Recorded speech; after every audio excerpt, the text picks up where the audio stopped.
Our honored guest here, Senator Tester, and he's on a tight schedule, so we want to take advantage of all of his time. The first thing I would like to ask everyone here is to please turn off your cell phones. We do not want no cell phones, no interruptions at this time. That includes me.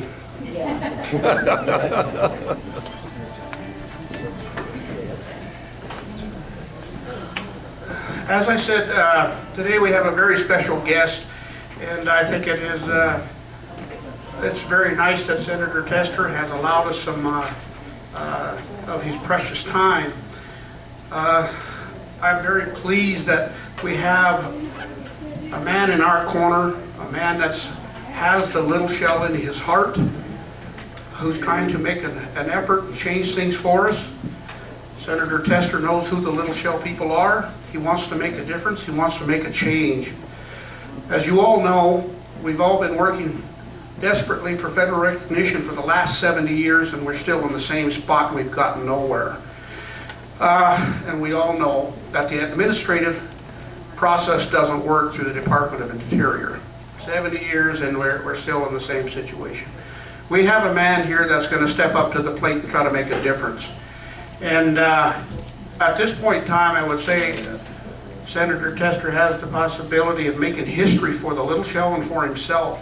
Somebody taking forth, somebody grabbing a bull by the horn, so to speak, and push an issue for the Little Shell and get our rightful federal recognition, which we so much deserve and which we've all been waiting for. I'm going to call upon Senator John Tester to put an end to the one saying that we've all heard in our entire lifetime, that being waiting for the day that never comes. We all are familiar with that term, waiting for the day that never comes. We've had tremendous amounts of disappointments, up and downs. One time we feel that we're close to being federally recognized, and the next thing we do, we lose it, and we're all down in the dumps again, and we start all over again. I myself have absolutely no confidence in the administrative process. I've been back to DC 4 to 5 times, and I have my own opinion, not saying anything, Senator Tester, about being bureaucratic people, but I just as well talked to a wall back to when I was talking to some of these individuals, and we're still in the same position. So we have a man here that I'm going to consider to be one of our Little Shell warriors. He's going to carry forth a bill, hopefully, that will make a difference to the Little Shell people and to our tribe. So it's with great pleasure that I introduce our own homegrown boy from Montana, U.S. Senator, the Honorable John Tester from Big Sandy, Montana.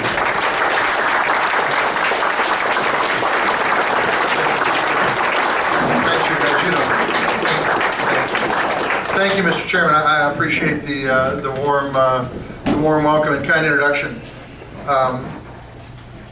There's a lot of fields that have been plowed along the last 70 years that you guys have done. I'll try to give you an update where we're at now, and you may know where we're at now. As the chairman said, you guys have been getting recognition, trying to get recognition for 70 years. It should be done. It's a non-controversial tribal recognition. It's not being done for gaming purposes. It's being done for the right purposes. And but you've been run around, as the chairman pointed out.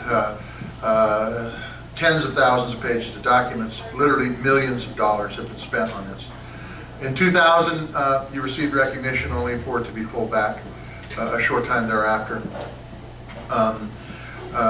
The Department of Interior fairly recently, within it seems like the last year and a half, turned down the petition for recognition. That is in the appeals process, which you can say, geez, it's in the appeals process, that's a good thing. The only problem is there's never been an appeal that's ever been reversed, ever. So where we are at now is I have a bill. In fact, it was the first bill I introduced when I got back to Washington, D.C. 5 3/4 years ago, to give Little Shell the recognition that they deserve and that we all know they deserve. The latest iteration of that bill came out of committee last year. And it appears that, just as John said, the bureaucracy is not going to help us. Now, the bill is non-controversial, but it will not pass alone.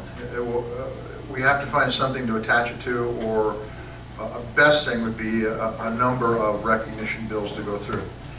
The chairman of the Indian Affairs Committee is a guy, a prince of a fellow, by the way, by the name of Senator Dan Akaka from Hawaii. He's got a bill that he is very, very invested in to give Native American Hawaiians recognition.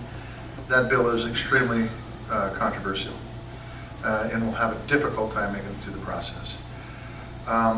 Jim, and we were just at a hearing last Thursday on recognition. Jim Webb, my friend from Virginia, has got a tribal recognition bill for some tribes in Virginia. Once again, very controversial. So what we've got to do, and by the way, on the other side of the occasion why the controversial bills will not work is because the ranking member of the Indian Affairs Committee, a fellow by the name of, Senator Barrasso out of Wyoming, believes firmly that the administration should be doing the recognition granting, not Congress, and consequently he will stop anything that is the least bit controversial. So you're sitting here going, it doesn't sound like a hell of a lot's changed in the last 7 years. What we have to do, what I have to do, is I have to get a hold of the leader, and we've been in conversation about a bill that we can put this on. There are so many controversial recognition bills out there that we're not going to get a package of recognition bills through. It's just not going to happen with the dynamics. Now, after this election, Jim Webb is gone, Dan Akaka is gone. The landscape changes a little bit, and we may have a different ranking member on the Indian Affairs Committee meeting.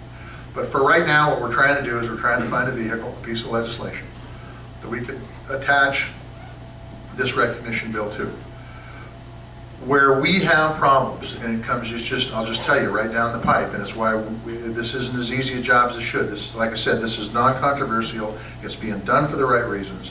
Where the problems have arisen time and time again is what's happened in many parts of the country where tribes, and sometimes just a family, has received recognition for the purposes of gaming. And this has come back, and people are very, very, very nervous about giving recognition unless it's done for entirely the right reasons. Like I said, the Little Shell bill is very, very non-controversial, and I think something that we can get through. We just got to find a vehicle to put it on.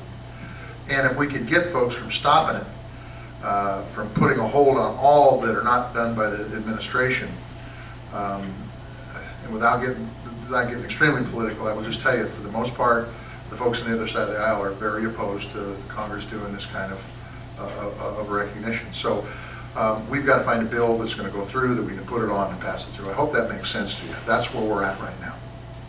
And we'll continue to fight. We'll continue to do what we can do. We'll continue to use the folks on the ground, like the chairman and others, to go back there and talk to those brick walls. But the fact is it does do some good. And it's not time entirely wasted. So with that, if you want to take some questions, I will. Let me, Senator, may I back up just a little Sure. bit, please? You bet.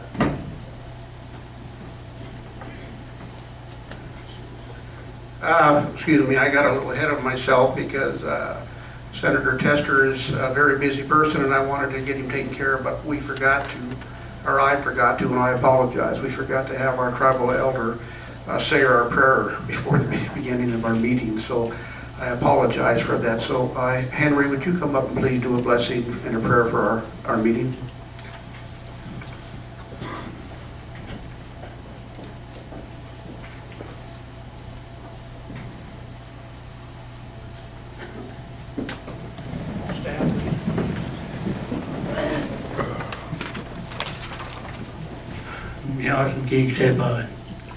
I'm going to say a prayer in the language of the creed. That's what I was taught how to pray. So I want each and every one of you to help me out on this one. Mamono tayo na smekaya ang semanto magito na noskagiska. Bueman makundaga to tamakuma. Yam ki wende etamak yam tatis pai. Yaki wakimoni aktu bitigo akmanto se. Tuichitasväärnän tuossa muokiskeitien kanssa tuottamaan, nestomanen, mutta nestonetaga giissemuarmana, muomanen skeiteen vitsiin on, käkyvin tuottemaga nipuutsikuutta.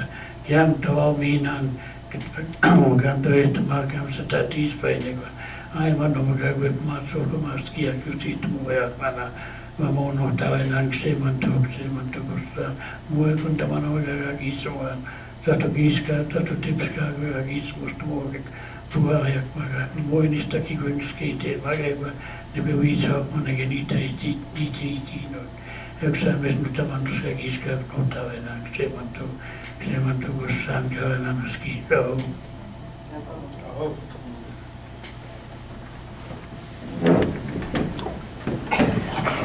Thank you, Elder. We appreciate the prayer that we've already done. One other thing here, Senator Tester, Mr. Richard Pronto, did our company post commander want to say something quick like? Yes. Would you come up, please? Company post commander would like to address us here real quick like.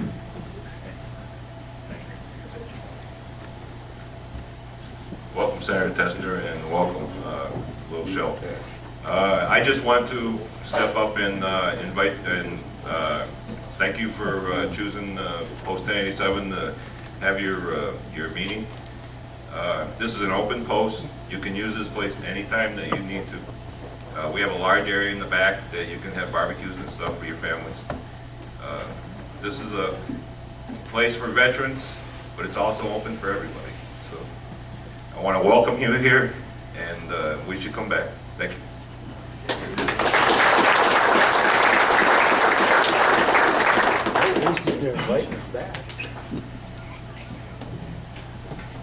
Okay, one other thing.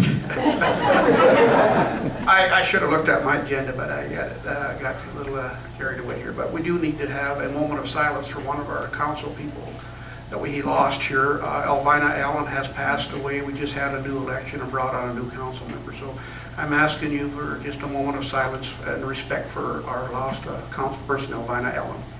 Give us a minute.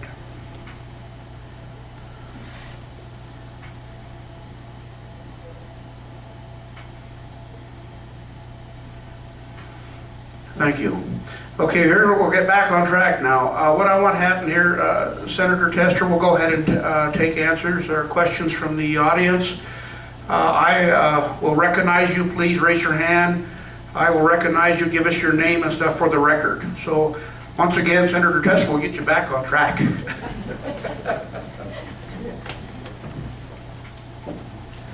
Okay, any questions for the Senator? Yes, sir. My name is Frank Belgard III. With this, the issue about getting us a recognition, you know, the committee wants the executive branch to do it. Certainly you've gotten enough political points with the administration through Obamacare to possibly get them to do that. Why won't you take that road, Senator? We have, it's a fair question. We have applied a lot of pressure on the Department of Interior. We have in fact have Montanans that are pretty high up in the BIA. In fact, right now, it happened before this person was head of the BIA, but right now we've got a Crow that's the head of the BIA right now. We have put a lot of pressure on, and one of the common beliefs out there is, as some of the ads will point out, is that we do everything in concert. We don't. And we have put pressure, and they have not done it our way. And I have told them that. I told them as late as Thursday that they made a mistake when they did not give the Little Shelter recognition. I think it was a huge mistake. I still do not know why that they turned the Little Shell down. But no, we put pressure on the administration, and quite frankly, it has been to no avail to this point. Yeah. Yes, go ahead. Mr. Gray? My name is Gerald Gray, Sr. I was wondering, I certainly make a comment you didn't know why you turned it off. Yeah. Don't they have some Yeah. kind of written record Yeah. documentation to They- the reason? There's reasons for it. I think, my opinion, my assessment, I'm not an attorney, I think they're bogus. Is there a chance that I can get access to You bet. those records? We'll get them to the chairman. I'll get them from them, and we'll get them to you. The printed if I bring it to work? You bet. Yep, absolutely. Yep. No, that's all should be public information. It isn't, we'll get a FOIA request and get it. Go ahead. Yes, sir. My name is Frank Belgard Jr. As far as recognition goes for the tribe, is there anything you can do now that President Obama has signed Aboriginal rights with the United Nations through that avenue? I don't know. That's a good point. We can check that out. That's the first time that's been brought up. I've got several staff members. Mark Jetty, who happens to be an attorney that does my Native American issues back in Washington D.C., and I will. Cheryl's taking notes right now, and I'll have him get on that. Find out if there is an opportunity in that avenue. Good point. Well, a friend of mine wrote that legislation for Okay. the UN, so. Cool.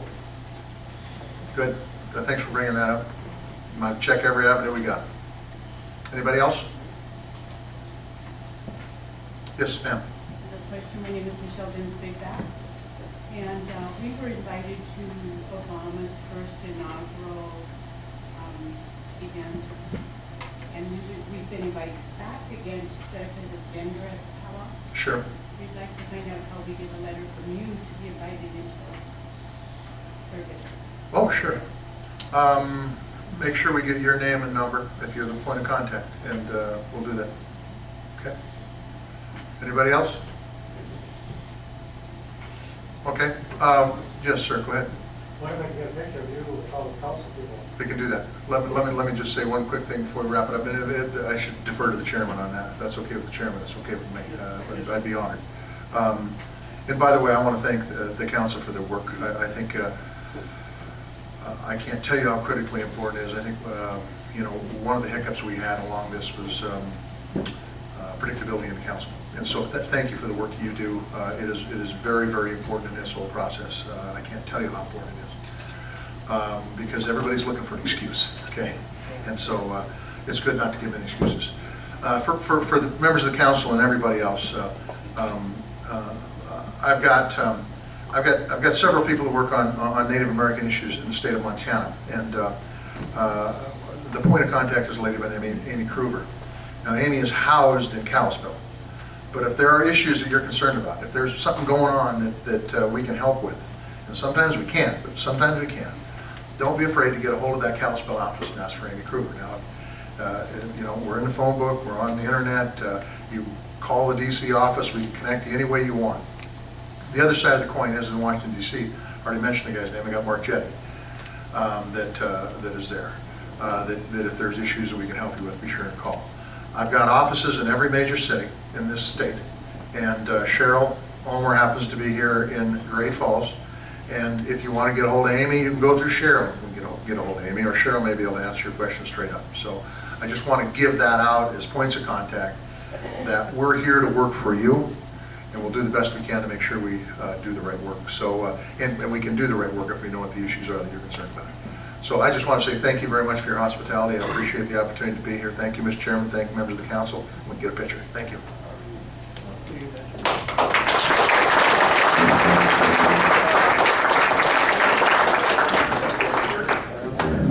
Take over for the honors.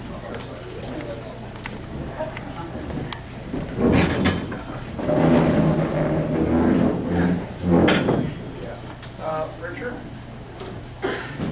Hello, everybody. I'm glad everybody's here. At this time, we're getting ready for a picture. I've asked our drum group to come up and sing a honor song in honor of Senator Tester and his work that he's doing with the restoration bill in Congress. And also, after that song, I'm going to ask all the veterans in here, Henry Anderson, Fran Flesh, Skip Cole, you know who you are, Clifford, stand up, because we're also going to do an honor song for the veterans here at the VFW. Miigwech.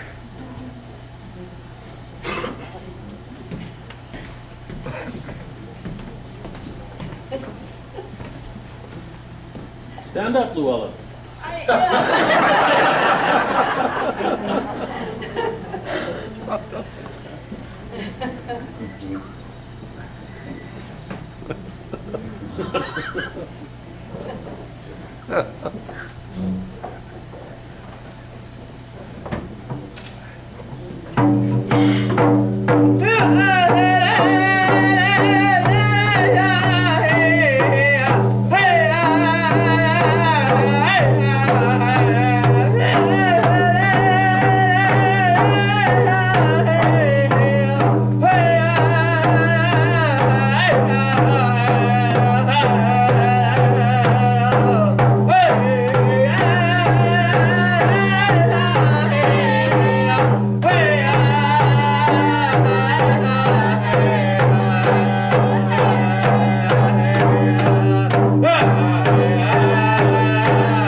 Hey, this is for all the veterans. Our thanks to you, your service.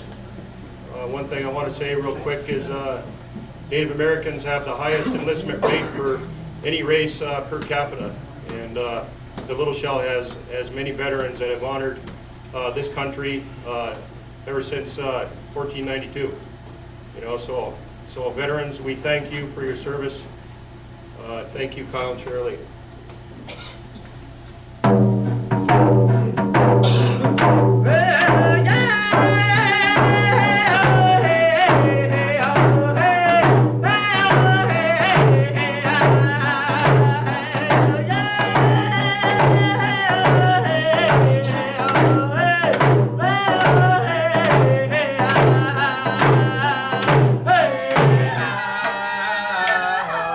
Hey,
present the senator with some gifts before he leaves. And also, you know, everybody does know it is an election season. It's very important that we bring this man back to Washington, D.C. He's done a lot for Montana. Let's let everybody tell your family again. Senator Tester.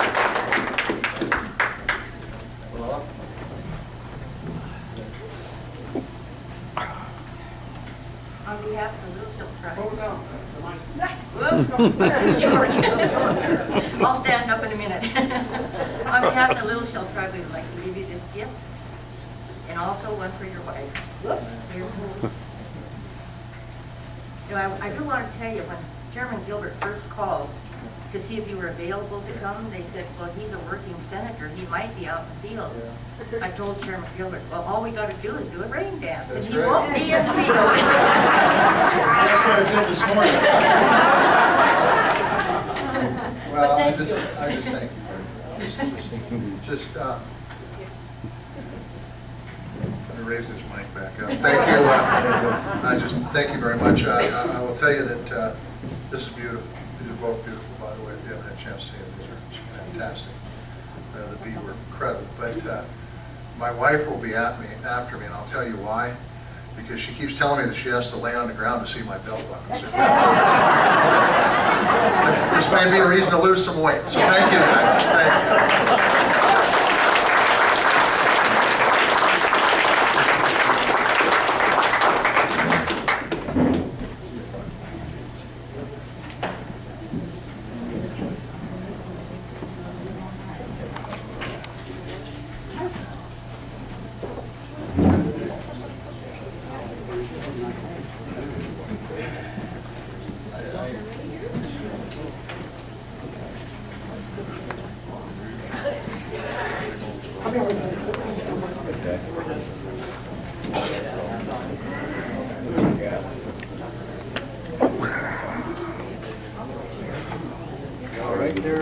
Well, that was quite exciting, and we sure appreciate Senator Tester taking time to come over here and inform us of where he's at with things now.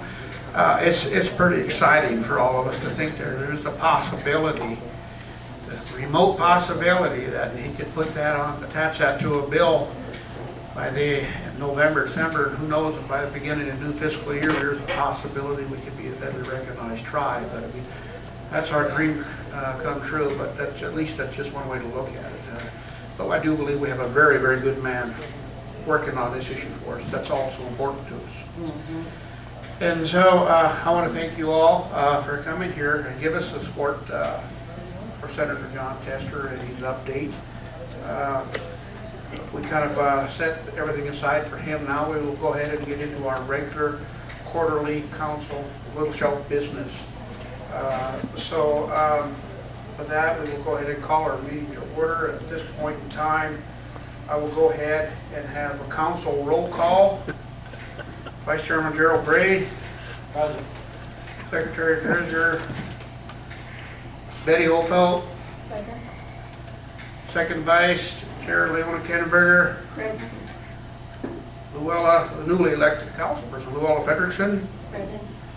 Clancy Serviton. Present. Councilman Richard Pronto. Present. All right. John Gilbert, Chairman, present. We have, let the record show, we have a quorum to conduct business. And the first thing that we'll go ahead and I'll turn the mic over to Betty is approval of the minutes and also the treasurer's report. Betty, would you like to take care of that, please? All right. I can do it without a microphone. I think I don't know. Can you guys hear her back there? I think you should use it. Okay.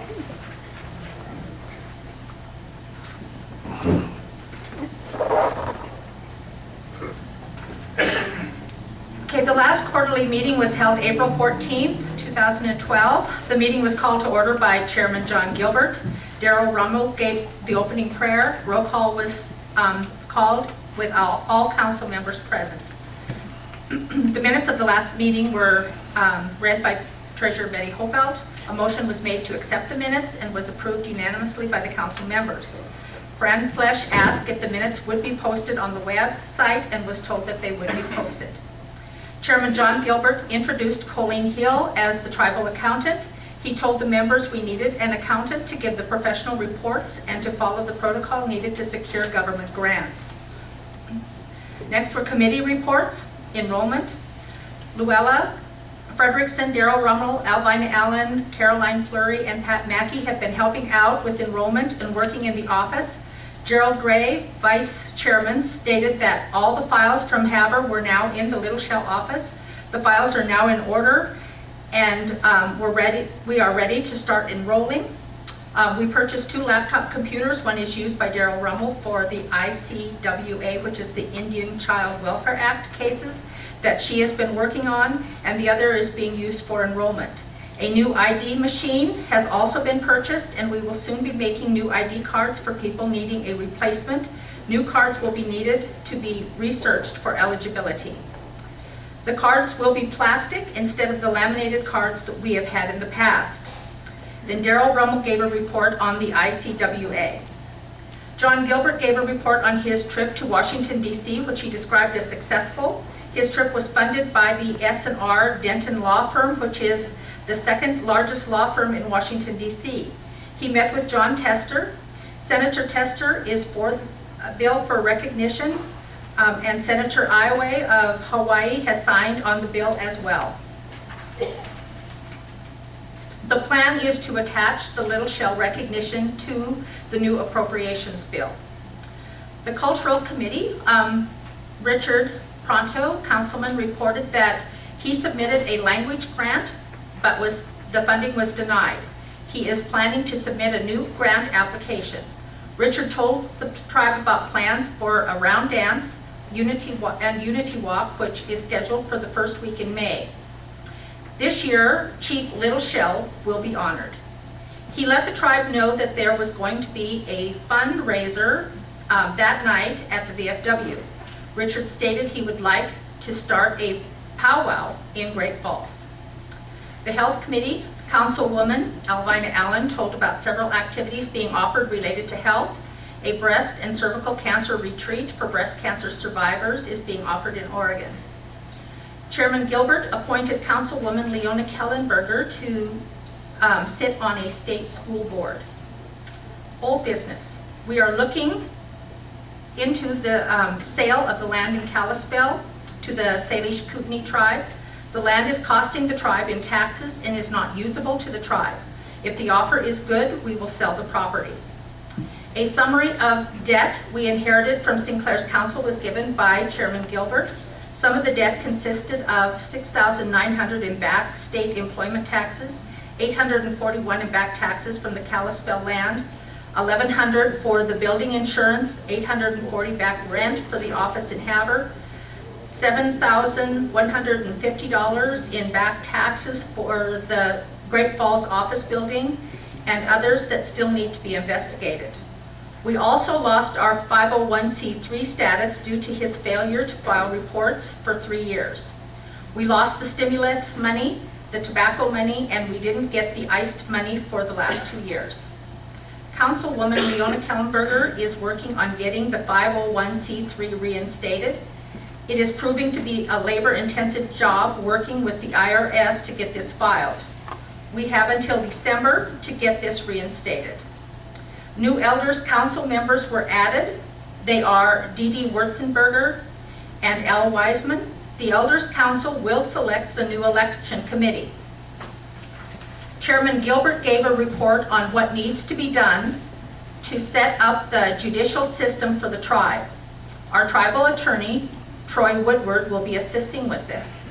Our constitution needs to be updated, and we will have a constitutional convention. We need some language as to the role of the tribal elders play in the election process, and also language about the tribal court. James Parker Shield gave a report on the ICE grant. The money will be used to renovate the Moroni property to try to make it into a cultural and visitor center. We have $62,000 in the grant, since we had to use over $7,000 of it to pay the back taxes to for the building in Great Falls, or it would be lost to the tribe. Chairman Gilbert asked for volunteers to help with cleanup at our building in Great Falls, in the office and the yard. A time and date will be sent out. The next quarterly tribal council meeting will be July 14th, 2012, and the meeting was adjourned. Okay, are there any corrections, any alterations to the minutes? As read. Pardon me? We have a motion by Clancy to approve the minutes as read. Do we have a second? I'll second. We have a second by Leona Canterbury. All those in favor of accepting the minutes as read, to say aye. Aye. Those opposed, nay. That show that the minutes as read have passed. Thank you, Betty. While she's up there,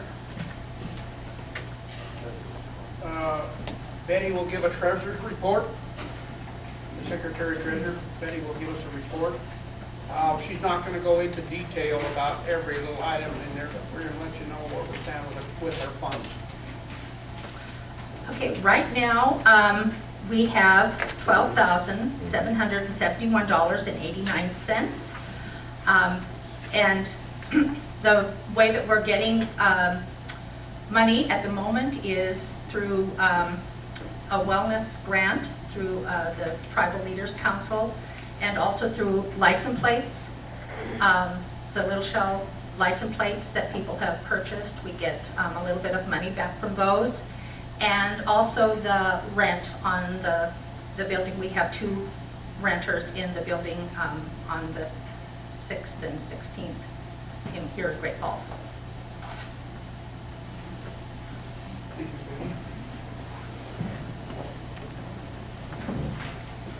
Excuse me, John. Over here.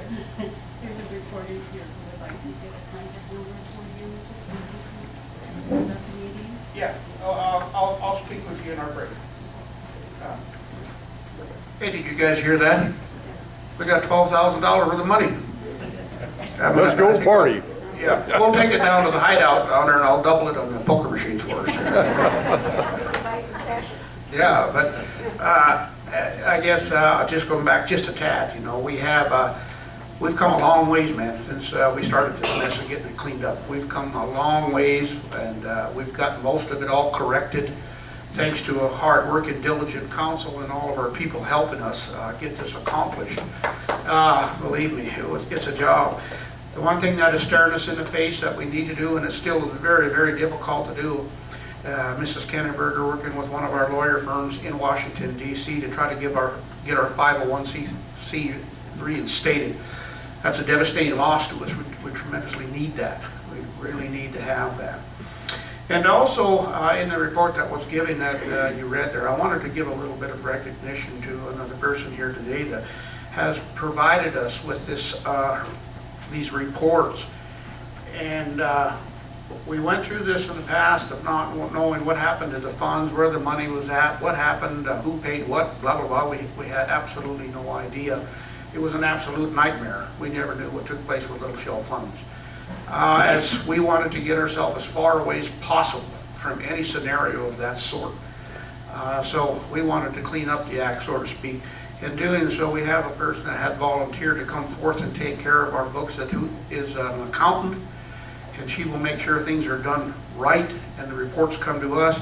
She worked with Betty, and I'm very pleased to say that we got somebody that is going to keep us on track. You know, when somebody asks us where money was spent, you'll know. You know, we'll know. Anyway, I think we should give a big hand to Colleen Hill, who's basically volunteered all of her time to do this and put this reports together for us.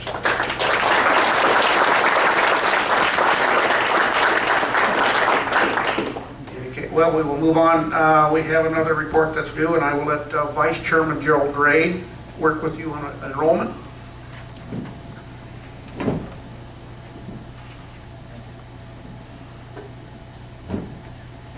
Okay, so I've been kind of heading up the enrollment committee, and what we have here is a short report.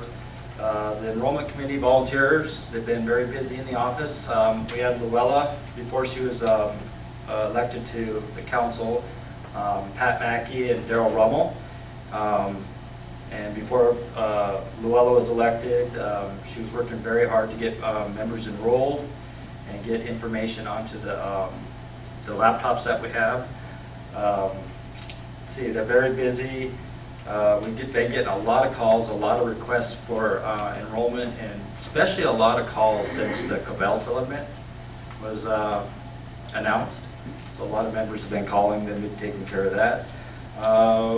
We have had, since the last council meeting, 57 new members added to the rolls. I don't know if you've all known or heard, but we did move offices from 16th Street to, now we're at 625 Central Avenue West. So the enrollment files are getting re-updated once again. So they're kind of getting those straightened out because we moved offices. Daryl is also working on IDs. So if you don't have a new ID card, today would be a good day to get it. She's in the back there doing those. And then Pat has been working really hard. I get a lot of emails, people requesting information about their enrollment. And what I'll do is I just forward those to Pat and Daryl, and they do the research on them and get back to the members who are requesting information via either email or phone call or letter. And also, Daryl is working on the Indian child welfare cases and requests that we get. We have asked her to take a class, so she is certified in doing so, which she has agreed to do. It's an online class. And let's see what else. In all, they've been really busy in the enrollment office. I think that has been that is without a doubt the busiest office right now that we have. We do get a lot of requests for enrollment and IDs. Thank you.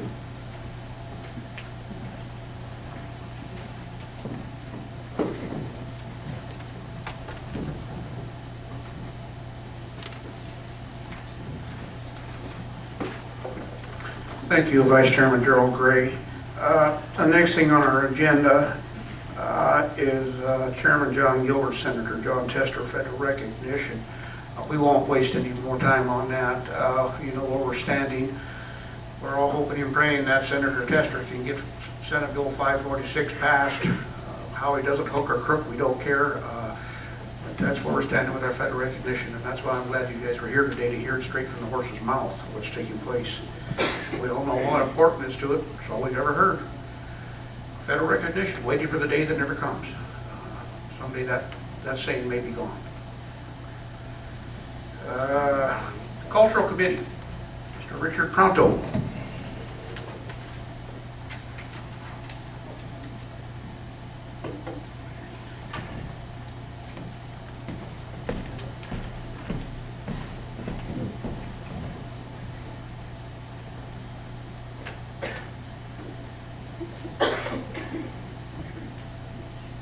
Good morning, everybody. Just had to get used to saying that. I didn't check my clock, make sure it's still morning. As you guys heard with the minutes that was read earlier, that I did submit a language grant. One was in November, that was denied, as you heard. Since the last quarterly meeting, I did submit another one. Unfortunately, the second time, it was denied as well. Our tribe is unique. You know, we have our elder Henry Anderson spoke the Cree language, speaks it very well, and he taught that language in the Great Falls Public Schools. But our tribe historically speaks 3 different languages. You know, the traditional Ojibwe language, which would probably be our root language if you go back and really look at it. Then we also have a lot of our members that speak the Cree language. And we also have a lot of our members that speak the Michif language, which consists of Chippewa, Cree, and French. I did some research on this language. There is 230 speakers right now that are speaking on the Turtle Mountain Reservation the Michif language. I did submit this grant, and if I may, I'm going to read this. This is from the Endangered Language Fund.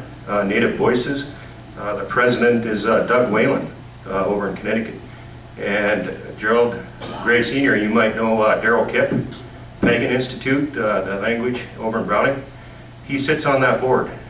But this is their response. They basically said, thank you for submitting a proposal to the Endangered Language Fund in this, our 16th year of operation. I regret to inform you that the selection committee has not chosen your proposal as one to support. We received 163 proposals whose total of the budgets was an order of magnitude larger than we can afford. The quality of the proposals was also excellent, and many difficult decisions were forced upon us. We appreciate your interest and concern for endangered languages.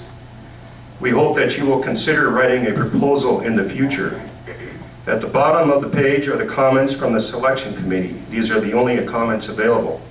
While these do not constitute a full review of your proposal, they may give you some guidance about future directions. And I'm glad that today we're putting together an elders panel, because one of the things that they also suggested was, under the direction of our elders, we could maybe pick a language or a combination of these three languages, and then if the council so may, would write a resolution in support of whatever the elders committee directs us, and that would strengthen any type of grant that we write in the future. Also, this ties into Leona. Leona is going to be talking about our Little Shell 501c3 program, nonprofit, and in the last two that I've written were written under the War Shield Development 501c3 nonprofit. So if this future one that's due in October is written under the Little Shell 501c3, I think it would give us a great opportunity and a great chance to get this grant. This grant is up to $10,000 for 1 year, so it's a pretty good sizable grant. With that said, just a recap on the round dance. It was very successful. We did it May, it was Memorial Day weekend, Saturday. We had several hundred people in attendance. It's the 4th year that we've done it, and I'd like to thank the council for their support. We're going to continue to do that, so we'll have another one in May of next year. And I just want to real quick throw in there, under our Constitution, Article 3, powers of the Executive Board to encourage and foster the arts, crafts, culture, and traditions of the Pembina Band of Chippewa Indians. So if you have any questions on the powwow, I don't have the answers. We're working on that right now. I know that there's going to be the Métis celebration and powwow coming up Labor Day weekend in Lewistown. And also there should be, we're working on a small powwow here in Great Falls, but like I said, we're still working on it as far as the committee goes. And we'll let you know down the road. Miigwech, thank you.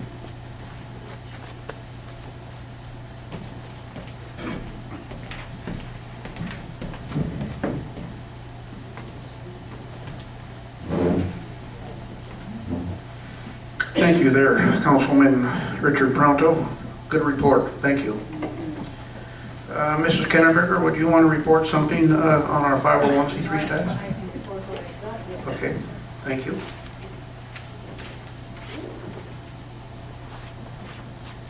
Okay, like Betty said in the minutes, I have been working on this 501c3 since May. We lost our 501c3 in May of 2010, and we first received our 501c3 in September of 1979. Because of Sinclair's sloppy bookkeeping, we lost it because he did not file the reports he was supposed to file, which took like maybe 5 or 10 minutes to do. And so I got together with Josh Claus, he's an attorney in DC, and he is working with me on this 501. And so we sent a letter to the IRS to ask him for a copy of the original 501c3 that was filed. They said, well, it's going to take up to 90 days. Well, that 90 days passed July 11th. So I emailed Josh Claus again and asked him if he had received any word at all from the IRS. And if you will bear with me, I want to read what he's said in his email. Councilwoman Kennenberger, I spoke with an IRS representative this morning. Unfortunately, they have not processed the tried request for the Form 1023s yet. That was, 90 days ago, for heaven's sakes. They have our original request, but it was not assigned. I explained the urgency of the request and that the IRS should have already responded to the request. The IRS representative agreed and has placed a rush on the order and assigned it. She assured me that we will receive the documents within 30 days. Keep your fingers crossed on that one. I will call in 2 weeks to make sure that they are indeed processing our request. So we're still waiting. And if you want to know what kind of stuff I have gone through, this is some of the paperwork that involves with the 501c3. It's just like, it's unreal. So we're still waiting.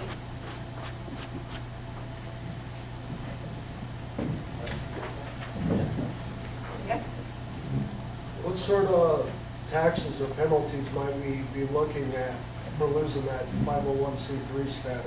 Well, the problem with it, with the 501c3 is like Richard said, we won't be able to get any grants because who wants to give money away when they can't deduct it? Right. So if we have a tax-free status, then, I mean, we can get grants all over the place.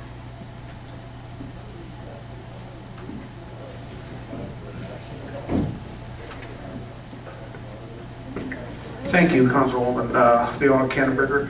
She has a very, very difficult task, and anybody knows dealing with the IRS is frightening, and I don't think they care about us. But it was devastating to lose our 501c3 status because, as she was saying, we can approach people and offer them tax-free exempt certificates for, if we wanted to do business with them. If they wanted to donate something to us, we could give them a number to show that they can write it off upon their taxes, and we don't have that luxury no more. So it was devastating for us to lose that, and it was absolutely ridiculous in the first place by just not taking 5 minutes to fill out a report. I hope Mrs. Kenneberger continues to stay on that and get this done for her. When she gets it all done, I'll have to take her out and buy her a burger or a Coke or something. Or a steak. Yeah. Or a steak, yeah. Okay, next that we're up on here, thank you, Councilwoman Leona Kenneberger, is we're going to start jumping into old business. But I think before sometimes I forget where we're doing or what I got here, so I got to follow my notes here. But I do want to make a note to you, let you know that we do have the Juno sit in the back. Carol Juno, stand up there. And they're over there registering voters. And so make sure you stop by and see them. They are a strong supporter of the Little Shell, and they're always there to help us. So they're over there registering voters. Go over there and say hello to them. We need to have the votes come out. We need to get her done. And we thank you for your effort. Under the old business, what we've done here, we've made it with council approval. I approached council to get J&K Realty and Property Management to take over our building that we have just left on 1626th Street, I believe it is, right? And on our older building. We're not maintenance people, we're not landlords, that's not our job. I didn't like them calling me when a light bulb burned out or something, or a sink was leaking, so we hired J&K Realty to go ahead and take over the renting of our property, of our buildings, our older ones. They felt that we were way too low on our price of what they were being rented for. And this was with the previous administration that Sinclair was working with another realtor firm, our property management firm, so we've made a change. They felt that we were way too low, and also because we were paying all the utilities, we were making a heck of a lot of money. They're in the process of negotiating a new rent leases with the upper apartment building and the lower part that has the wellness program. I mean what are they called? Good Grief Counseling. Oh, Good Grief Counseling in there. And so they're going to be working on that. They take care of everything. We don't mess with it. They go ahead and take their percentage of 10%. And so we are in the process of negotiating new prices for the buildings that we have, the two rentals there. And I hope they can come out with one. Also, from the Good Grief Counseling, the woman's name there is Wanda. I received a phone call from her asking whether we'd be interested in selling her that building. We will discuss this further at council, but I really believe that if we can get this accomplished, it would be a real good move for us to give us some cash flow, give us some money. So we're going to look into this and see what happens. Of course, we're under a state directive that when we purchased that building, the state helped us purchase that building. It cannot be sold for a period of 5 years, but Vice Chairman Gerald Gray has come up with a real good idea how we can probably approach these people. So just to let you know, if we may be negotiating in the future, maybe this fall or beginning of the new year, to probably sell that piece of property. We can put it together right. And we are in our new office, and we are very, very pleased with that over there. We're still finishing up, and we're still trying to make things work over there. We're all been hauling things, cleaning things up, organizing. I mean, everybody has that. We have an office personnel there that's doing the best she can. She's new. Denise Ramstead, you want to come up here, please, and say hello?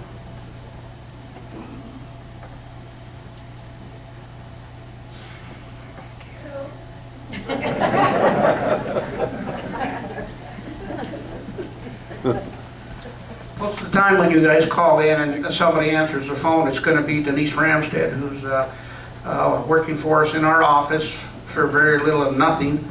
And she's been doing a good job for us in setting up things. But anyway, when you call in and need information, she will try to take care of you. So Denise Ramstead, who's our office personnel.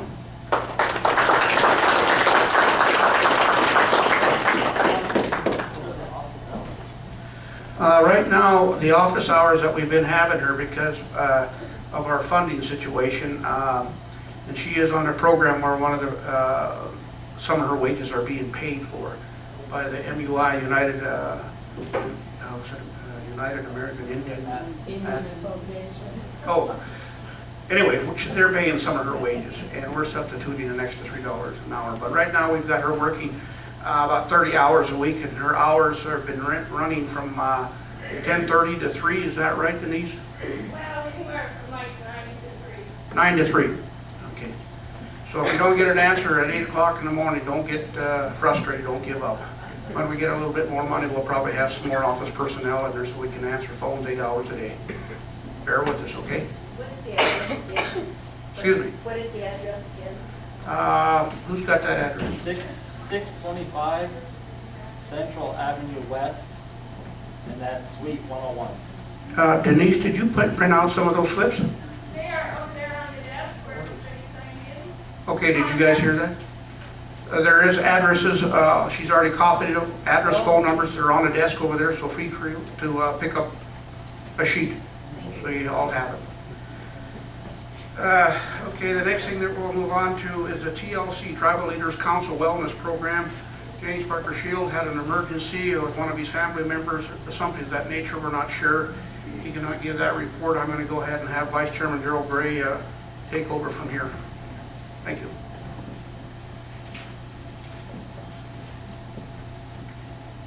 Okay, so we have a wellness tribal leaders council in Billings has a program, tribal wellness program. James Parker Shield is heading that up for us. If we had it for, I think we only had it for 4 months, and then the program ends, and then it's got to be renewed through a grant through SAMHSA. But I know James has been going, they've required him to attend a lot of conferences and trainings in Billings.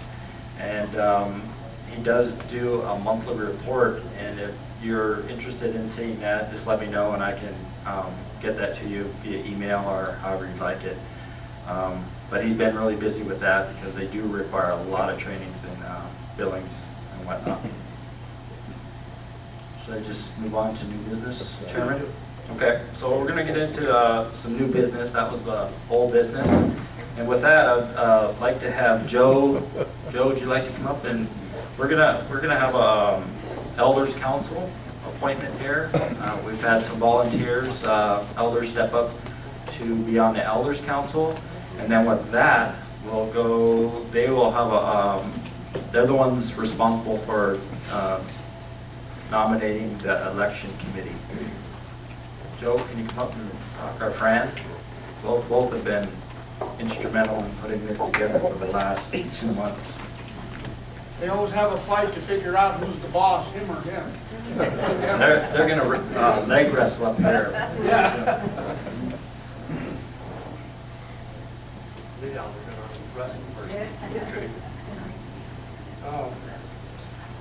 The only ones we have so far are Deanna Witzenberger, Patricia Mackey, Tim Zimmerman, Roger Salois, Helen Vogel, Rita LaSalle, and Larry Olson. Mr. Olson said he couldn't be here today, but he would like to be considered. We had Henry Anderson also, but we had no updated phone number or anything for him.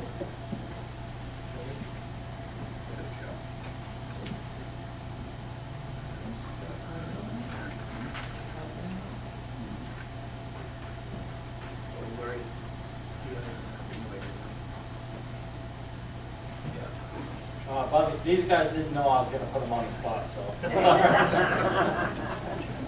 All right, guys. We're too worried about the rest of them. I know.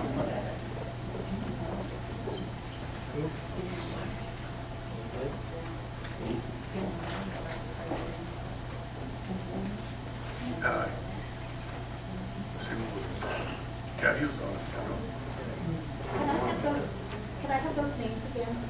Al Wise. Yeah.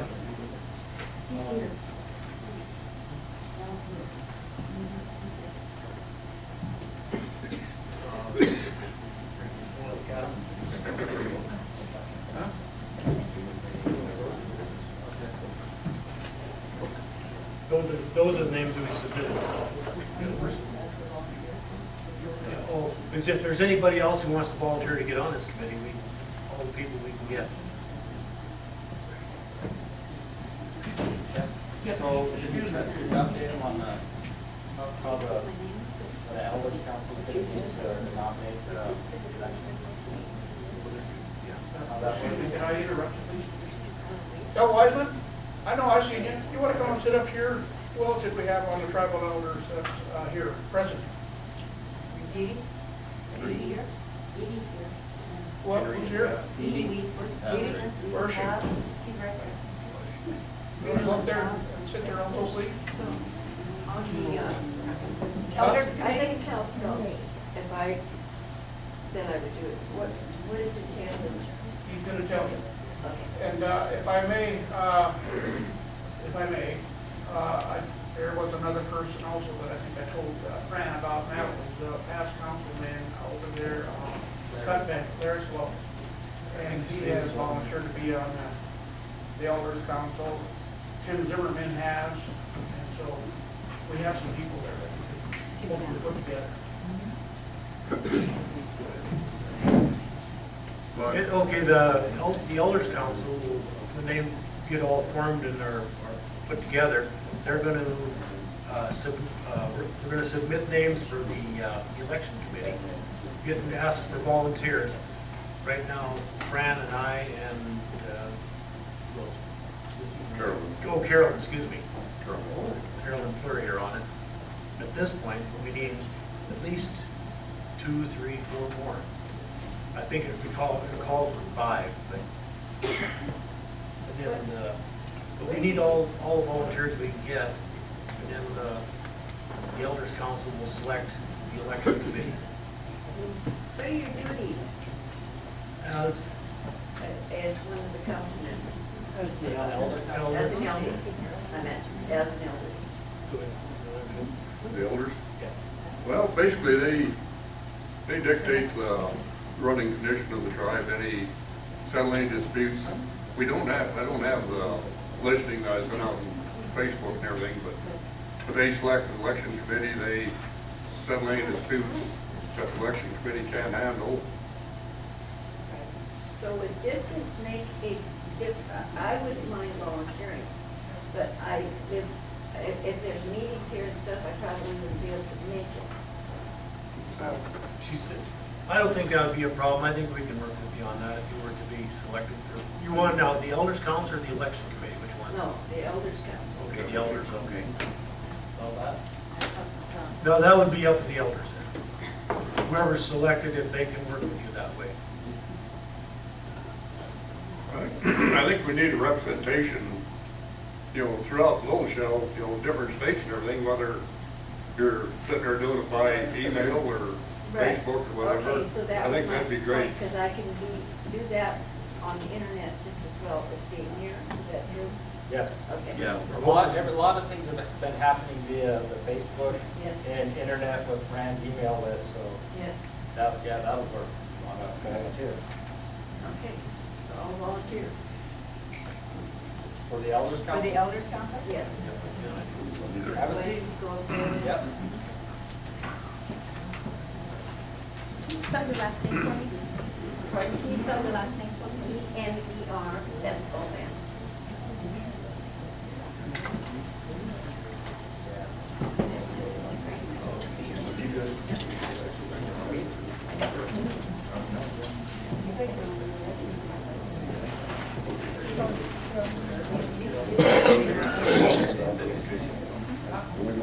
I need to have you correct the spelling of my name. Fred, Dee Dee wants to get something. I'm Dee Dee Wirtzberger.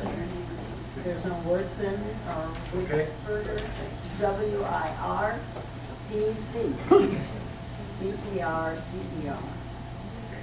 Thank you.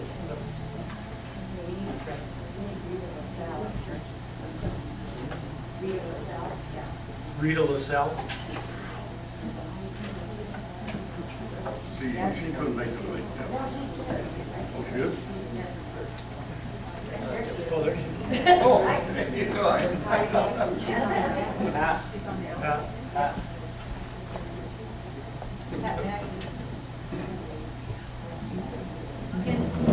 Henry Anderson.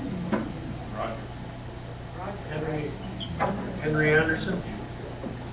Roger LaSalle. Soy, I thought it was. Flip a chair, Roger. Move the chair over, Roger.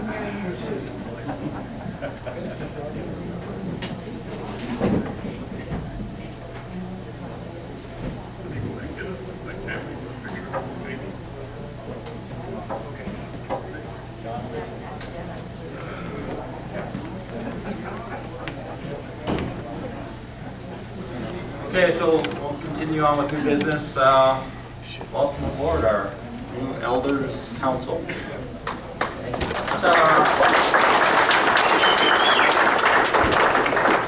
These are our level-headed elders that are going to guide all of us, all right? You got it, Mother. Yep. Yep. Wise wisdom with beyond belief, right? Right. Okay, with that, moving on with new business, we need to appoint a new council member to our health committee. That was held by Alvina. We all know she passed on. So with that, I'd like to nominate Luella Fredrickson and have a council vote. Second.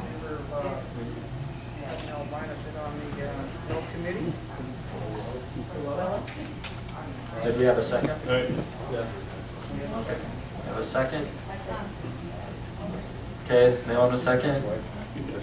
All in favor, say aye. Aye. Passed. Luella will sit on our Little Shell Health Committee. Okay. Up front. Can we have all the elders stand up here for a picture? Up in front here by the table. You didn't tell us that. We have a lot of surprises.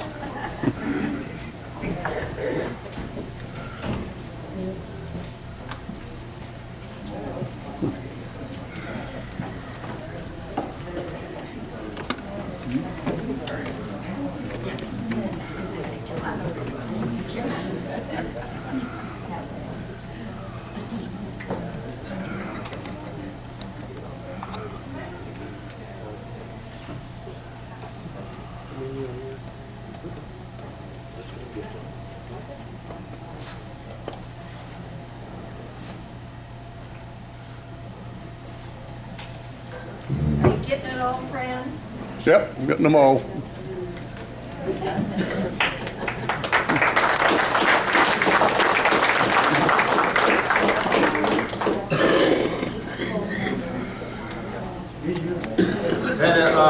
And if all the elders could, before you leave today, give Fran or Joe your current addresses and phone numbers and emails so they can get in contact with you.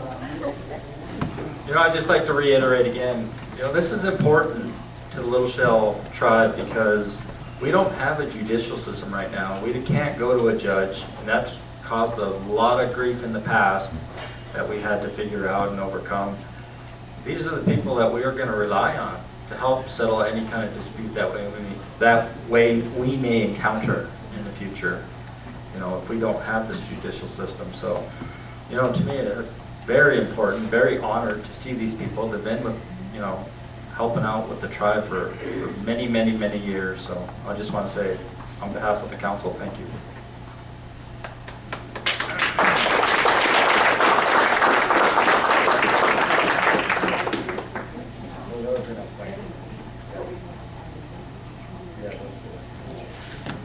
So with that, moving on with some new business, just want to give you guys an update on, we have Indian Country Economic Development update, and that's a grant that we received through the state. We do have everything in place with them now that what they were requiring was insurance and workman's comp that we didn't have in the past. All of that has been set up. The current project that we had proposed for this was Maroney Dam, to turn that into a visitor center, tribal center, visitor center. Right now, we've uncovered some problems with that project. There was some asbestos and lead-based paint that the state didn't tell us about, and they're requiring us to remove it. It costs a ton of money to do that, especially with the asbestos. So we've kind of put that project on hold, and the council's reconsidering a couple other projects that for the economic development funds, which is about $60-some thousand. We did have to use $7,000 of that to pay back taxes on the building in Great Falls. So normally it's 70 minus the 7, so that's where we're at with that. And then also we have the tobacco program is up and running. They'll be starting this coming week. We hired a tobacco specialist, and she'll be working with the state's tribal tobacco liaison. And so that program is going to be up and running too. And we have the wellness program and the tobacco program those programs are going to help fund the tribal powwow that we're going to start.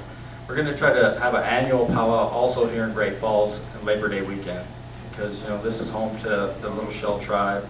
We're on every state map, as this is our tribal headquarters. So we want to start having a powwow here and make it as big as we can annual event. You know, something like the Rocky Boy or North American Indian Days. So, and with that, Chairman Gilbert. I have a question. You didn't mention who the person was that you hired for the tobacco specialist? Sorry. We had put out a call for applications via Fran's email list. How many emails do you have now, Fran? About 260 right now. 260 emails went out, and we put it on Facebook and told everyone to spread the word. We had one applicant. We had to put a deadline on it because the state required it to, I don't know, they set a deadline for us to hire somebody so they can get the program and funded right away. The new tobacco specialist is from Helena. Her name is Nicole Gray. She couldn't be here today. She was in Minneapolis, St. Paul at a Women of Color conference. She was a keynote speaker there, so otherwise she would have been here. Okay. Question? I got one comment on that. Before my brother passed away, he was always looking for an address. You know, this goes back to the 501c3 to be able to donate to those. I'm sure he would have donated quite a few bucks, but he was never given a name and address. I know that we're open to donations. Yes. At that time, it didn't work out, he didn't receive that, so he never donated. So, but I think that people who know that, they will donate, they need that. So I just wanted to bring that up, since we can Oh, yeah, we're, make that available to people. yeah, you know, Leona, Councilwoman Kernberger is really working hard on getting that established again, so we can, you know, offer that up. But we'll still accept donations, I mean, whether it's a tax write-off or not for that person, we're open to that. Okay.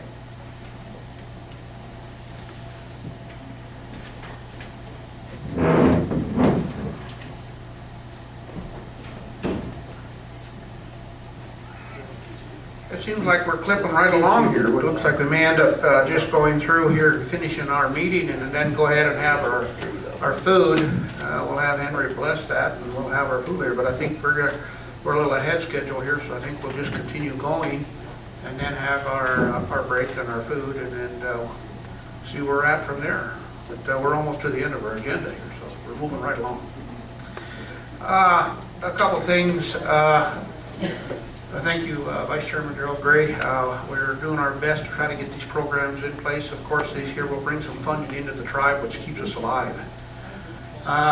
We have all of our tribal members are always super generous. They've been taking care of us. They've always stepped up to the plate to help us, always donating, always have it.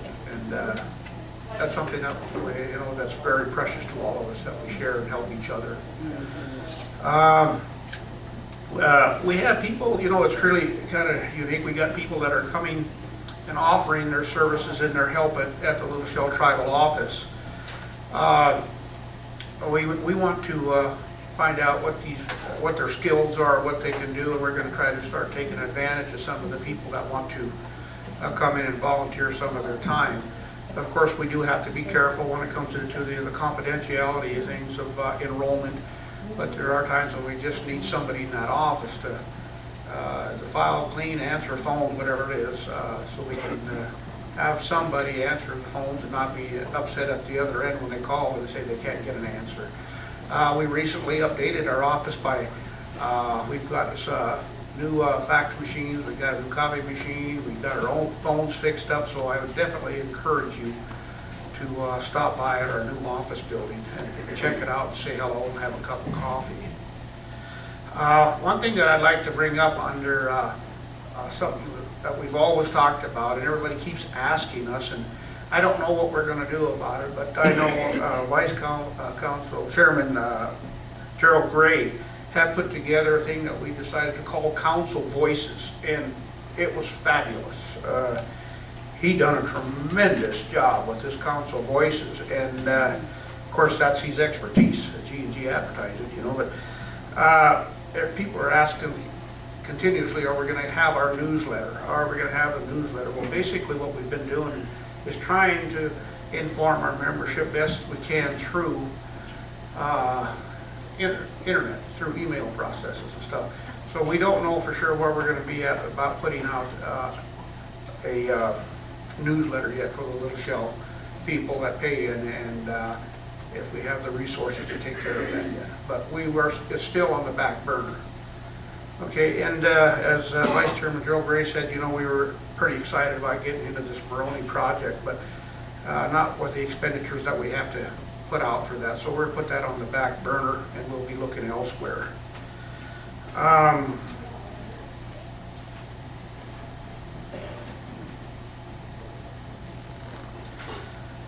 I really don't have much more to say, except I think Councilman Richard Pronto reminded me, who works with Nicholas Roman on culture issues.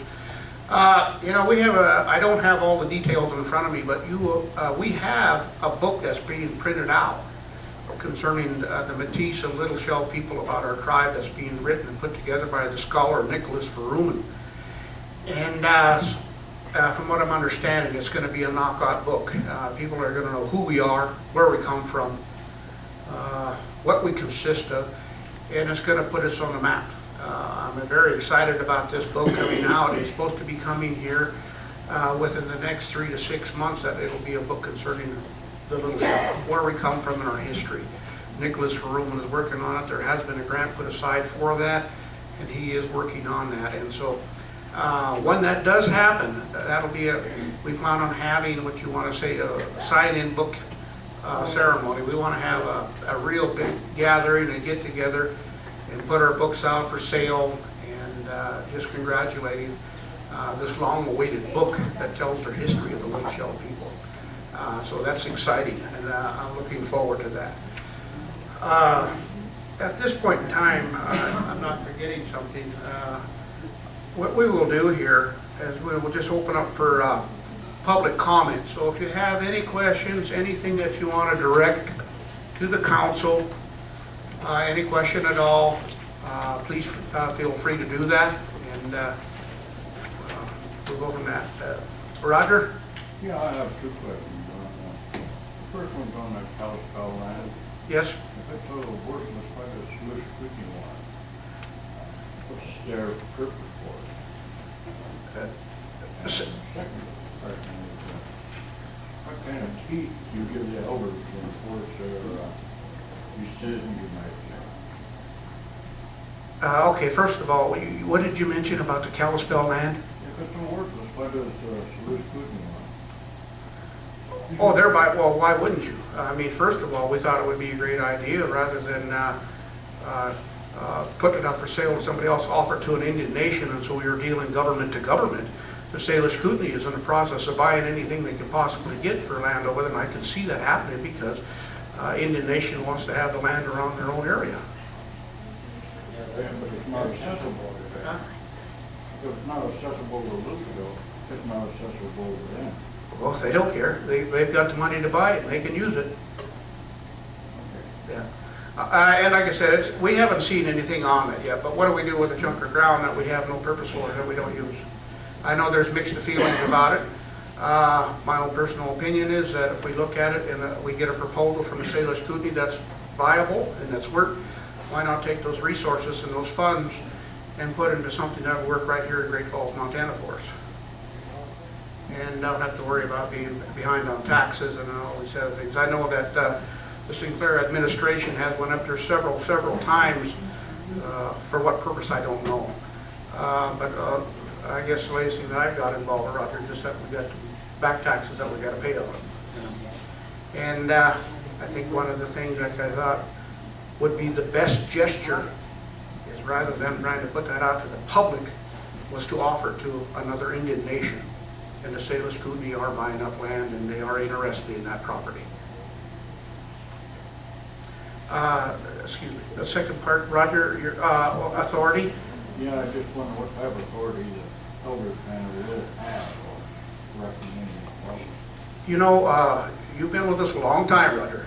Very, very long time. And that is something that I think we did start writing out. Fran, didn't you have something written out there? Didn't we have about 7 line Yeah, I items? don't have with me, but I can send it out. And I would suggest this. I would suggest you put it together amongst yourselves and send it over to the council. You know, what you want to do. I mean, Vice Chairman Joe Gray was very accurate in saying you guys are going to be carrying quite a bit of authority and power. We, all Indian nations look to tribal elders for help and consultation, and usually your word is final.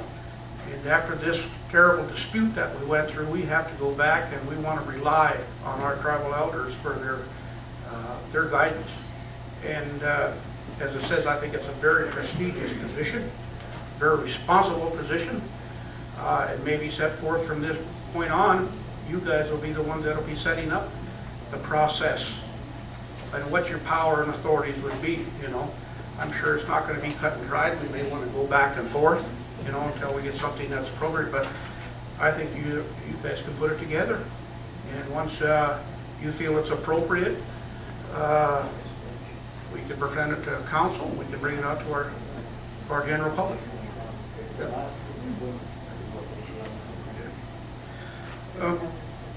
Okay, here's some of the things that they've already started on this thing. It says, with the Elders Council wisdom, they support or advise the tribal council on any questions or decisions that may come up. Number 2, Elders Council call for our elections. The Elders Council appoints the election committee. That in itself is pretty important, if you ask me, appointing our election committee. The Elders Council oversees the activities of the election committee to see that it's done properly. The Elders Council settles any questions, disputes of the election. We all know about that. Above all, the Elders Council makes sure everybody follows our Constitution and bylaws. That's pretty powerful, just in its starting here with what we have. So these here will give you something, we'll give you copies to this, at least you give you something to work on. All right?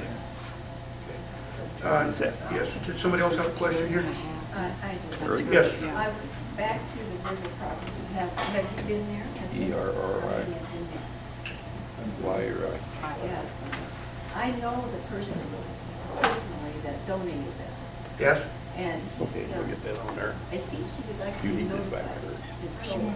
And I think that when he sold David, am I right on this, Judy? I Okay, think yeah, he said at one time when he heard that we possibly be selling it, he would like to know. Was she talking about if you the do Facebook or have a the chance to get it back. website? Really? Okay. Never heard of such a thing, but But I'm just letting you know.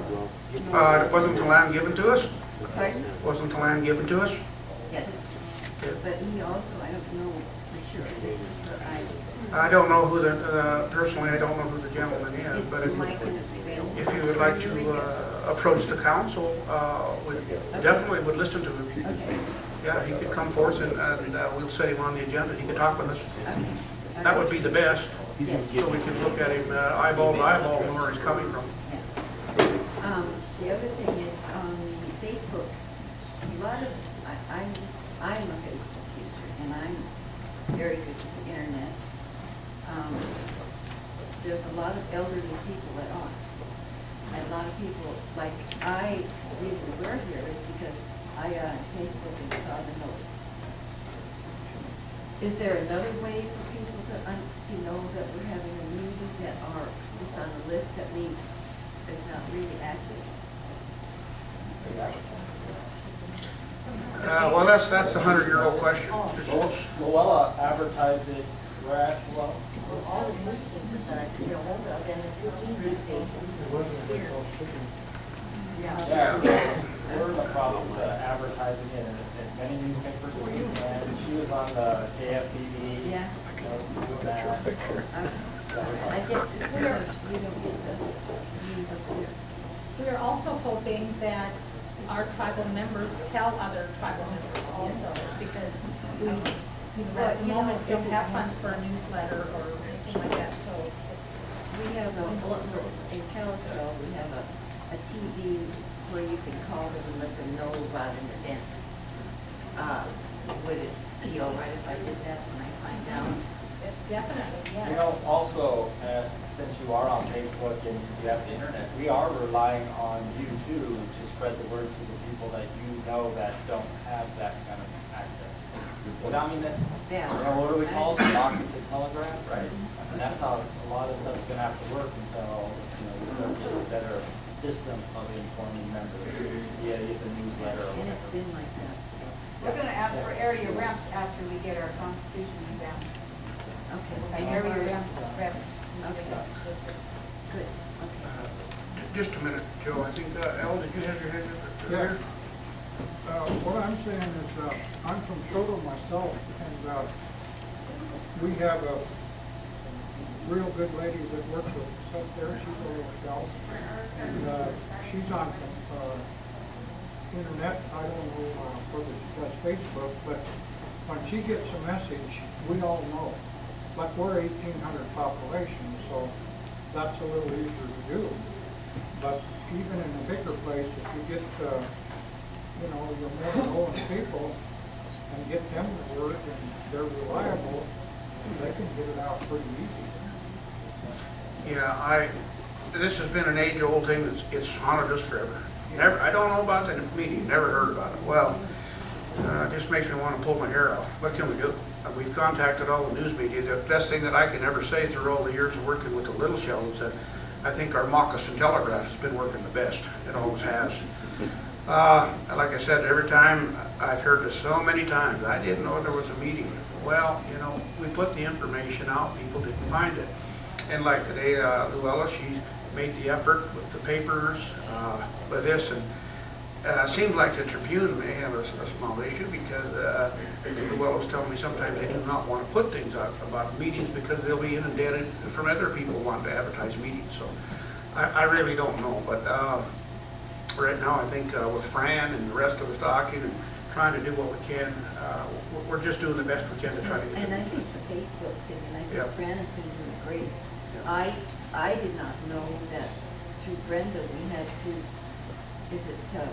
register with Brenda to be on the Unity Council, Facebook site? That's their own site, yeah. They run that, we don't. Okay, all right. And I have to say, I'm not afraid to admit I'm not very good with computers. I'm kind of old school. But, that's what it is. Okay, Joe, what did you have there? Joe? I think a lot of this communication isn't getting out because people also are not updating their addresses. Right. We're not getting updates on their addresses, phone numbers, and because they're moving and not forwarding that to us. Okay, that's a very good point. I'm glad you brought that up. For gosh sakes, now that we're finally, we'll be in the same place for 2 years because, so we signed a 2-year lease with this new office space so, at the Rocky Mountain Building. So we'll be there for 2 years. We ain't moving. Send in when there's a change, if you know of anybody, relatives, phone number, give us the information. It helps us tremendously. Just a minute. Yep. One of the biggest problems I found with the communication is earlier this week when I went to look up the tribal website, there's 6 different ones, and not all of it's updated. We need one tribal website where everyone knows where to go. I am going to let Mr. Gray answer that one. Vice Chairman Gray had that, and I have to agree with you because actually there should be no websites out there without council approval when it comes to council business. It should be ours, and we're the ones that should be putting the information out to our membership. So I really don't know what's working, how many of them are out there at this point in time, but I'll let Vice Chairman Joe Gray, you want to address that issue a little bit? Yeah, right now there's 3 different sites. There's 2 Facebook sites. One's called Montana Little Shell Chippewa Indians. The other one's called Reunification, Montana Little Shell Chippewa Indians. And then we do have a tribal website. It's littleshelltribe.us. So those are the 3 main ones that, you know, kind of like official business or notifications will go to. So check on those. Are they updated? Yes. Okay. Oh, yeah. I own the domain, littleshelltribe.net. I own it for... I wonder I could. John was like a little bit upset with me. He said, "Don't you think you should donate that?" I said, "I want to see when things settle down."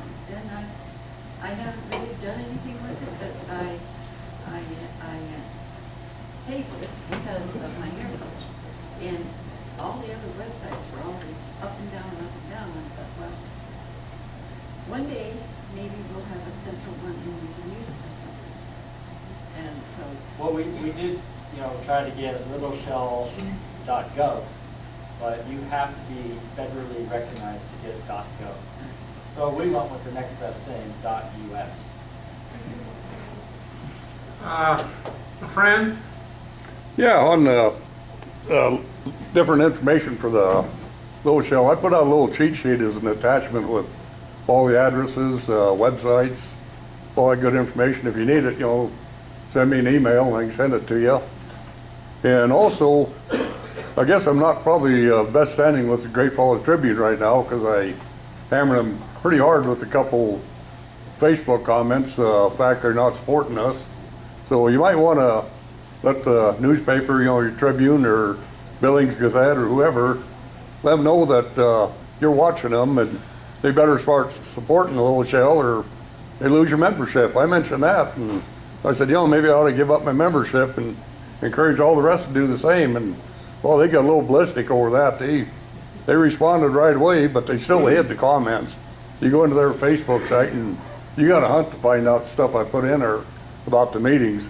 Billings, it's out there yet, Missoula, Helena, I think 8 newspapers I sent it out to. All of them is there to see yet, except Tribune, and you gotta hunt for it. And I'd let them know that, and I guess they're probably wanting me to get hit by a car or something so I get off of them, but I continue to hammer them. So, but if you need that little cheat sheet with all the information, give me a email and I can send it to you. Mr. Gray? Yeah, John, that's why I think it's so important to get that 501c3. As a nonprofit, you can go ahead and get your bulk rate mailing permit.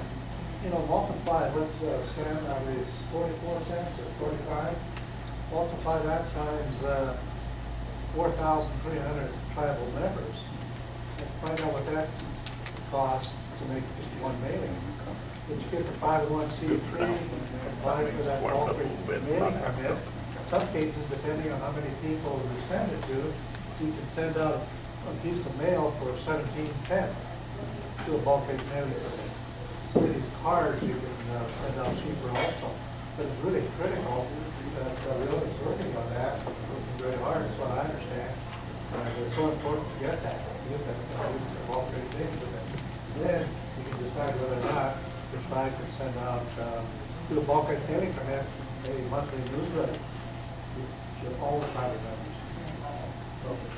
Thank you. Is there anything we can do to help on that? Is there anything the tribe can do to help you along the process? Well, I'm working with Josh, who's an attorney, and it's already in process, and we've already with the IRS, so we just have to wait for a response from them to go forward. I'd like to go back to the land. I'm curious how much land does the Little Shell currently own and how much is going to be gotten rid of? And is this something that the tribe can vote on, getting rid of the land instead of somebody just signing it? Oh, I'm sure that, like I said, this is in the planning stage. The tribe owns 57 acres over there. And like I said, all over, though? There's land here in Great Falls too, and what land here in Great Falls? Yeah, we're our rental building, yeah.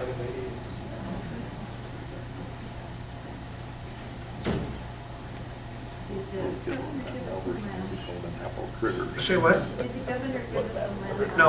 2 or 3 years ago? No.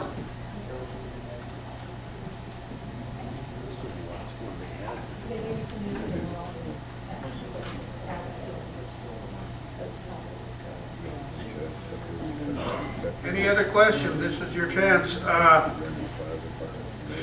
Right now, if we're, what about the building that you mentioned earlier that has the paint and asbestos? That's probably a little bit, is that somewhere? We could try to also have. oh, the Maroney Dam, what about it? How much land does it try on? We don't own it yet. We're in the process of trying to get that from the state. We were hoping that it would either give it to us through the legislature, or we don't know if the governor has the authority or the power to gift it to us. But we feel, council feels that there's no way that we want to go ahead and dump a bunch of money down a rabbit hole and we don't get it in the end. It doesn't make any sense. And we don't think it's right also that Fish, Wildlife, and Parks has given us a building that's contaminated and filled with asbestos and also with lead paint. They should have informed us of that. We had very good intentions of going in and trying to do something with that historic building and getting the land, which is beautiful. But just like any other contractor, when you say you bid a job and you start getting into it, and there might be something in the wall, there might be something under the ground that you've never seen before. And I think under this circumstances, we got hit right alongside the head. Because we can't take and spend 40 grand to remove asbestos and lead paint, and then all of a sudden, at the whim of the state or Fish, Wildlife, and Parks, they say, no, we're not going to give it to the Little Shell tribe. Well, we'd look pretty damn dumb, So we're mothballing this situation until we get further down the line and we know what to do with it, or unless we find another project. I wanted to remind you here that are here, anybody that wants to volunteer for the election committee, please give the information to the elders council right here. So if anybody's interested in getting involved, to being a volunteer for the election committee, please contact the elders. Any other questions, please? I was wondering, I wasn't really sure, those of us that have tribal IDs, we need to get them renewed. Yeah. Do you have the old paper one? Well, mine has the Patrick Carter laminated one. Yeah, it's old, it's up to you, but, I mean, they tend to tear and get wet and stuff, and these are a lot nicer. I don't know if you've had a chance to look at them. They'll last you a lot longer. That's basically up to you. Your card is your card, it's still your number, so.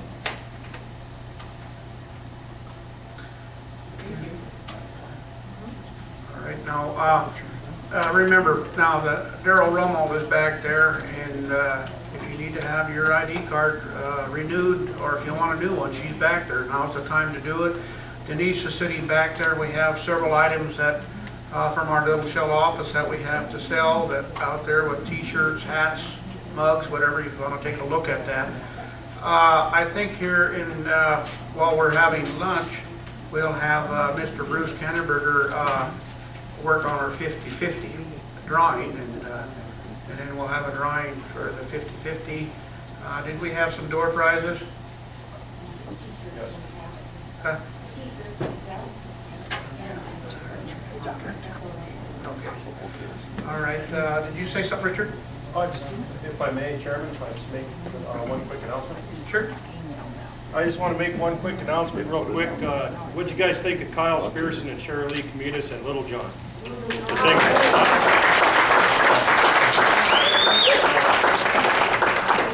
Kyle cornered me, and I wanted to get this out real quick. But Kyle's related to the Labrador family, Little Shell, and also the Fountains. Shirley Commutis, of course, has applied for enrollment. But these I consider two young people, and Little John Spearson there, to be future leaders of our tribe. Got great respect for the both of them. They travel around all over, and they oftentimes represent at powwows and other round dances, and they say that they're the Little Shell Drum Group, or they represent the Little Shell tribe. And they also sell drumsticks. They make arts and crafts. So if anybody stops into the tribal office and want to donate to those two, please do. Also, they've offered those young folks on Tuesday nights at the old office at 1626 6th Avenue North. They've offered to teach young people, old people, middle-aged people, anybody that wants to learn the protocols of the drum, learn the honor songs, the victory songs, those type of things, to spend a few hours every Tuesday night to teach that. So just want to get that out there. Hey, Richard, are you taking up donation today here? I would suggest tribal office. Okay. Under those two names. Okay, I know there's several people that I should offer a thank you to. There's so many people that have helped us, and once again, I also want to say thank you. You all know who you are out there. There's so many of you, I just can't call all your names. And I also want to thank everyone for the food that you have brought for us today to eat. And I think we're about done with our Little Shell Quarterly Council meeting. We have a motion to adjourn by Luella. Do we have a second? By Richard Pronto. All those in favor of adjourning the meeting, say aye.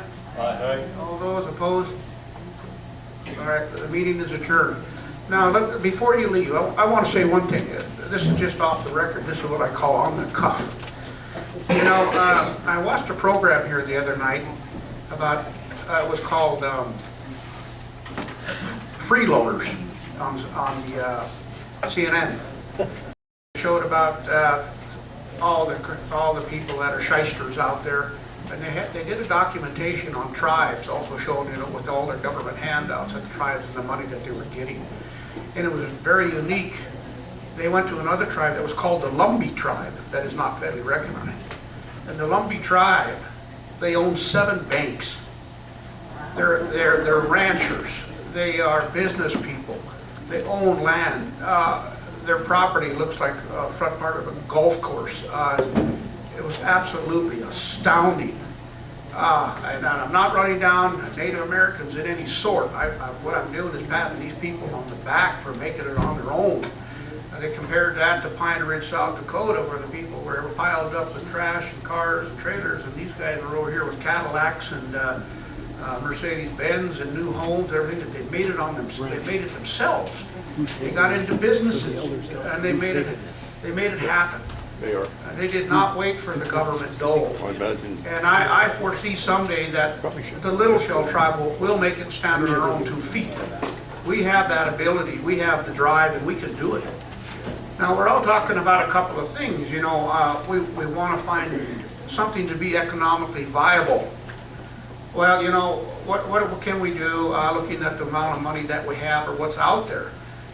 Isn't there a project out there that we can pick up that will give us a return on our investment?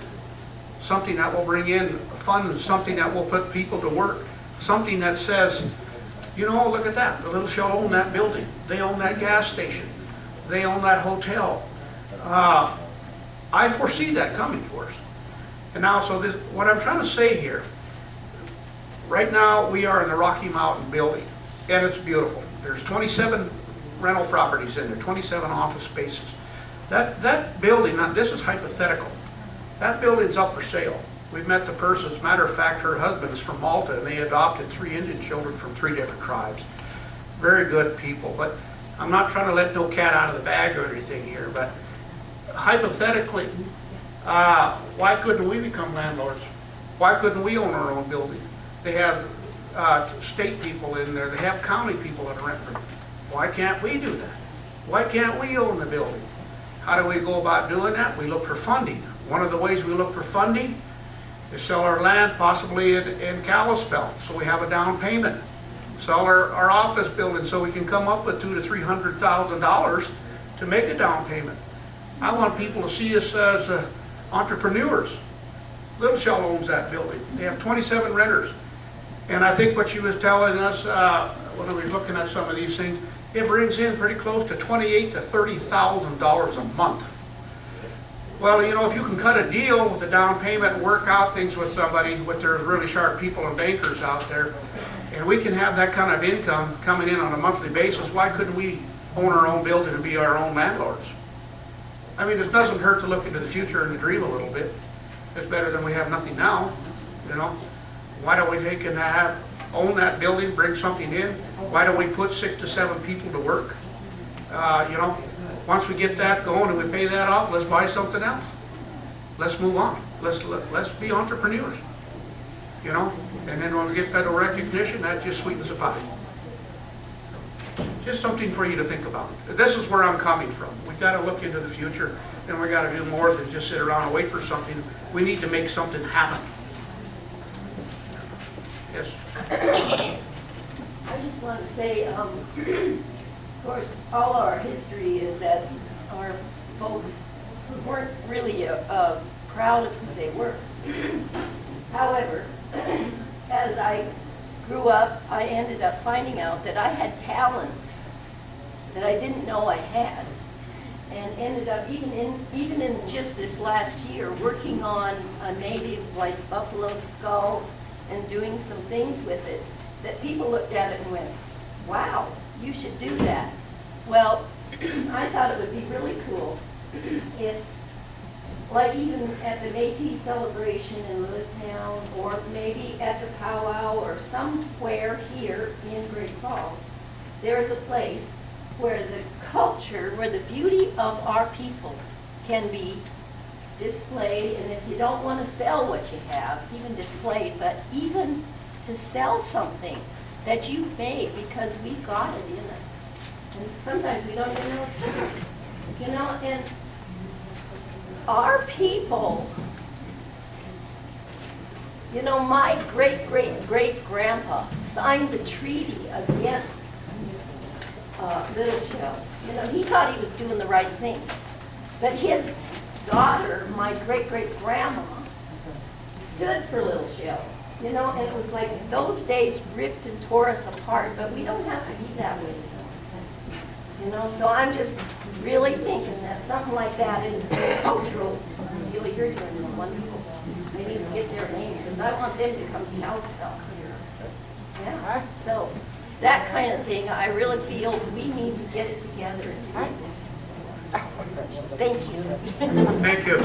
And I'm also excited about Richard Pronto and our cultural committee about getting our own powwow right here in Great Falls. I think that's going to be very, very exciting that it's ours. It belongs to the Little Shell tribe, the Little Shell people, our very own powwow. And someday having our own arbor and our own things. I know Richard is very, very strong and committed to our cultural items, so he's a good man to have onto that. So he'll do us a good job. So in closing, I'd just like to say thank you. God bless all of you, and stick around for something to eat, and maybe you'll win that 50-50. Thank you.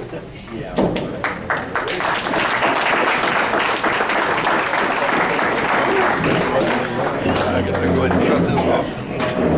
Fran, it was nice to meet you. Maybe the Tribune needs to have a letter to the editor, right? Yeah, there you go. I leave the power.